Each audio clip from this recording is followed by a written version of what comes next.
I've always felt very, very different. But in truth, I've always liked being different. I love being exotic looking, and even though I'm proud to be English and to have been a finalist in the Miss England beauty pageant, I'm equally proud to say that I'm half Swedish and half Sri Lankan. In fact, I was born in Sweden in a small village called Trollhättan, the youngest of 4 children. I have 2 brothers and a sister, of a Sri Lankan mother and a Swedish father. I've no recollection of our life in Sweden. My earliest memories of moving to England when I was 3 years old. My dad, Rune, had passed away when I was around 11 months old, and even though my mum's sisters lived close by, she wanted to have a fresh start without the constant reminders of life with him. So we moved to the east of England, to a beautiful little village in Bedfordshire called Houghton Conquest. As part of a mixed-race, single-parent family, it was quite tough for my brothers and sisters turning up in a very white village school, especially as they didn't speak a word of English.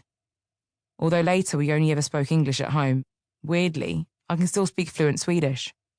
I guess I just picked it up listening to my mum talking on the phone to her sisters. An imaginative child.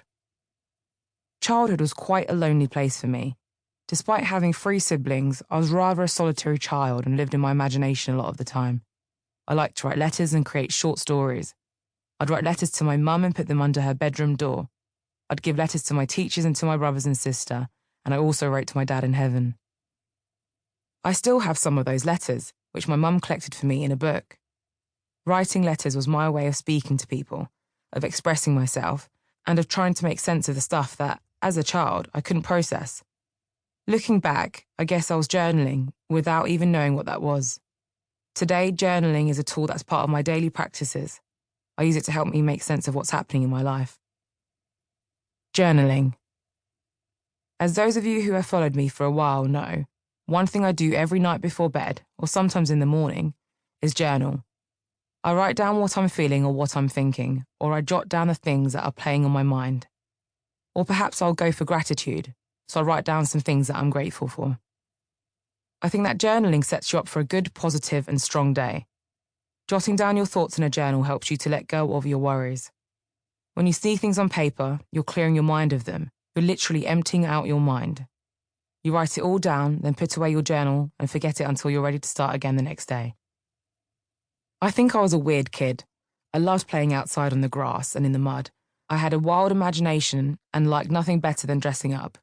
I'd pretend to be a superhero or a ninja. I'd hide in a den and pretend that I'd gone missing and that my family had been looking for me for days. I loved playing at all the survival stuff in my den and camping out in the garden. I had friends in the village who I'd play with sometimes, but I spent a lot of time on my own. I still do. I guess I must have been lonely on occasions though, as I remember knocking on my brother's bedroom door and asking him to play with me. But typical big brother, he'd tell me to go away. In truth, losing my dad so young always hung over me too. I remember being in the playground when I was around 4 years old and missing him and wishing I had a dad in my life. I can see myself now, walking through the playground on my own and wondering what it would be like to have a dad. How sad is that? I became massively self-reliant from a young age too. I had to, because I spent so much time on my own and because my mum was ill for much of my childhood. In fact, being alone is a theme that's run throughout my life. For sure, 1,000,000%, there have been episodes where I've felt so alone and afraid. It's been a big challenge for me to overcome them. But mostly being in my own company is something I've grown to love and value. A mother's courage. I often think that it must have taken a ton of courage for my mum to move from Sweden to England as a widow with 4 children in tow. She did have a man in her life here, almost from the outset, and he became a caring father figure to us until she died. But all the same, it was always my mum who was a rock in our family. I drew my strength and inspiration from her example. I'm a lot like her. We shared the same mindset.